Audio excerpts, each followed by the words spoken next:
Good morning everybody. बच्चों, मैं बबीता सिन्हा आज आप लोगों को वर्ग 10 के बच्चे को क्षितिज से पदभाग से अभ्यास 3 से कवि देव की सवैया पढ़ाने जा रही हूँ। बच्चों, जैसा कि आप जानते हैं, हमारे देव कवि जो थे वे श्रृंगार रस की वर्णन अधिक करते थे और इस कविता में श्रृंगार रस की क्या है, प्रधानता है। बच्चों ध्यान दीजिएगा, देव कवि जो है श्री कृष्ण के अनुपम रूप का वर्णन किए हैं। उनका मानना है कि श्री कृष्ण का सौंदर्य जो है वह अद्वितीय है। तो यहाँ पे कवि देव ने श्री कृष्ण के बाल रूप का बड़ा ही मनमोहक चित्रण किए हैं, जो आपका इस प्रकार है कि पायनी नुपुर मंजू बजे। बेटा, पायनी का अर्थ होता है पैरों में और नुपुर का अर्थ होता है पायल की जो घुंघरू होती है, और मंजू का क्या अर्थ होता है, सुंदर होता है, और बजे का अर्थ होता है बजना। यानी श्री कृष्ण के सुंदर पैरों में पायल की जो घुंघरू है वह बज रही है और उसकी आवाज जो है बहुत ही क्या लग रही है, सुंदर लग रही है। बच्चों, जैसा कि आप जानते हैं, छोटे छोटे बच्चे को देखते होंगे तो छोटे छोटे बच्चे को पायल पहनाया जाता है। बच्चे जब चलते हैं तो क्योंकि उनकी ध्वनि जो होती है वो बड़ा ही मनमोहक होता है, क्योंकि बच्चे उठते हैं, गिरते हैं, संभलते हैं, चलते हैं, और इस प्रकार के क्रियाकलाप जो है बच्चों के मन को, लोगों के मन को क्या करता है, मोहता है। तो वही कवि देव कह रहे हैं कि श्री कृष्ण के पैरों में क्या है, सुंदर पायल की घुंघरू बज रही है, उसकी ध्वनि जो है क्या लग रही है, बड़ा ही मनमोहक लग रही है। किंकनी कै धुनी मधुराई। किंकनी बेटा होता है कमरधनी को कहा जाता है, कमर में पहनने वाला एक प्रकार के आभूषण का नाम है। ये भी पहले छोटे छोटे बच्चे को कमर में पहनाया जाता था। जो निम्न वर्गीय परिवार के लोग रहते थे तो वे धागा में घुंघरू बांधकर अपने बच्चे को कमर में पहनाते थे। इसका मेन उद्देश्य था कि बच्चों का जब पैर हो जाता है तो वे भागने लगते हैं, दौड़ने लगते हैं, तो उसकी आवाज को सुनकर माता जो है अपने बच्चे को उसी दिशा में जाती थी लेने। तो कवि यहाँ पे कह रहे हैं, देव कवि, कि श्री कृष्ण के कमर में कमरधनी बंधी हुई है और उस कमरधनी की धुन जो है, यानी आवाज जो है, वह मन को क्या कर रही है, मोह रही है, बहुत ही मनोहर लग रही है, मधुर लग रही है। सांवरे अंग लसै पट पीते। देखिए बेटा, सांवरे का अर्थ होता है सांवला, यानी श्री कृष्ण का जो रूप था वो सांवला रूप था। सांवरे अंग यानी श्री कृष्ण के सांवले अंग पे लसै पट पीते। पट का अर्थ होता है कपड़ा और पीत का अर्थ होता है पीला, और लसे का अर्थ होता है सुशोभित होना। यानी श्री कृष्ण के शरीर पे, सांवले शरीर पे, श्री कृष्ण के सांवले शरीर पे पीला वस्त्र जो है वह अत्यंत क्या हो रहा है, सुशोभित हो रहा है, सुंदर लग रहा है। हिये हुल से बनमाल सुहाई। हिये का अर्थ होता है हृदय, और बनमाल कहा जाता है फूलों की माला को। तो उनके हृदय पे क्या है, फूलों की माला है, उनके हृदय पे फूलों की माला है।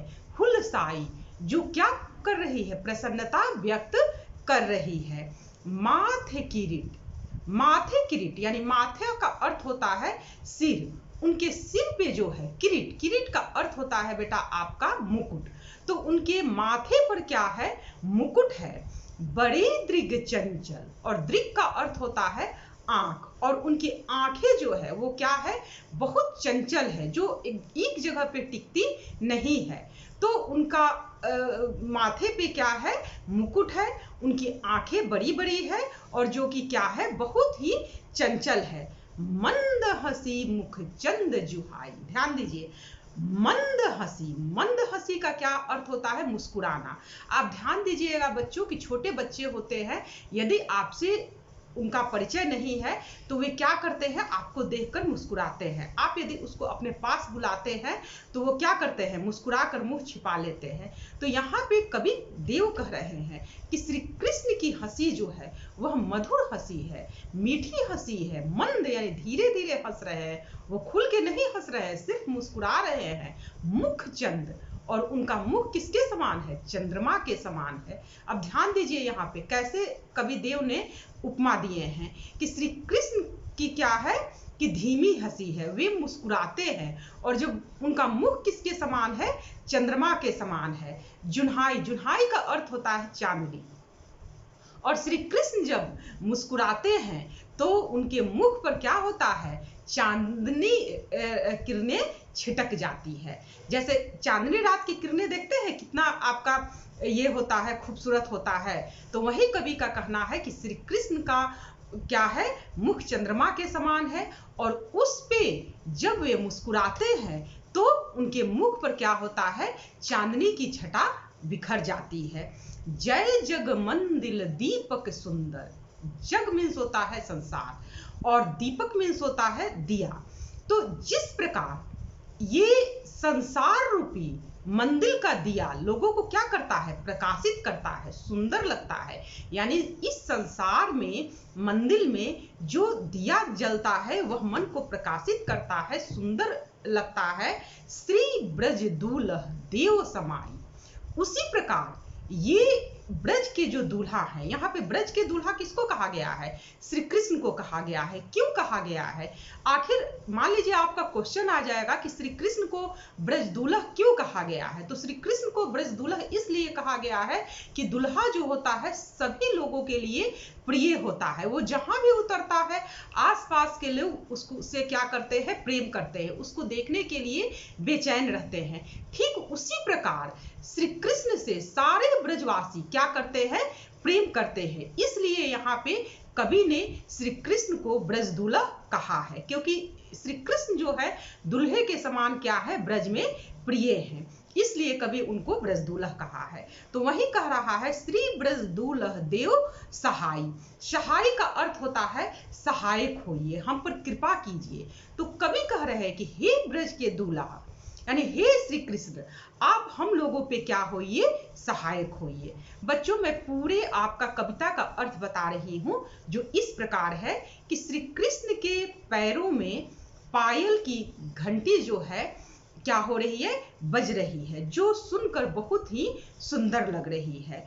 उनके कमर में कमरधनी बंधी हुई है, जिसके चलने पे जो कमरधनी की आवाज आ रही है वह बहुत ही क्या लग रही है, मधुर लग रही है। उनके सांवले शरीर पे पीले वस्त्र जो है अत्यंत सुशोभित हो रहे हैं। उनके हृदय पे फूलों की माला जो है हुलस रही है, यानी प्रसन्नता व्यक्त कर रही है। उनके सिर पे जो है मुकुट है, और उनकी आंखें जो है बड़ी बड़ी है, और क्या है, चंचल है, और उनकी मधुर मुस्कान है, मीठी मुस्कान है, और वे सिर्फ मुस्कुरा रहे हैं। उनका मुख जो है चंद्रमा के समान है, और उस चंद्रमा के समान मुख से जब वे मुस्कुराते हैं तो क्या होता है, उनकी मुख पे चांदनी रात की छटा बिखर जाती है। कवि कह रहे हैं कि जिस प्रकार से इस संसार रूपी मंदिर में दीपक क्या करता है, लोगों को प्रकाशित करता है, सुंदर लगता है, ठीक उसी प्रकार ही ब्रज के दूल्हा हे श्री कृष्ण, आप हम लोगों पे क्या होइए, सहायक होइए। बच्चों ये आपका पहला सवैया था, ये यहीं पे आपका समाप्त हो रहा है। आपको जो भी बेटा क्वेश्चन की आवश्यकता होगी, या जो आपको वाक्य समझ में नहीं आया होगा, आप कमेंट बॉक्स में अपनी राय बेटा अवश्य व्यक्त कीजिएगा। चैनल को बेटा यदि हमारी वीडियो पसंद आएगी तो सब्सक्राइब करना न भूलिएगा। आज के लिए इतना ही, तब तक के लिए धन्यवाद।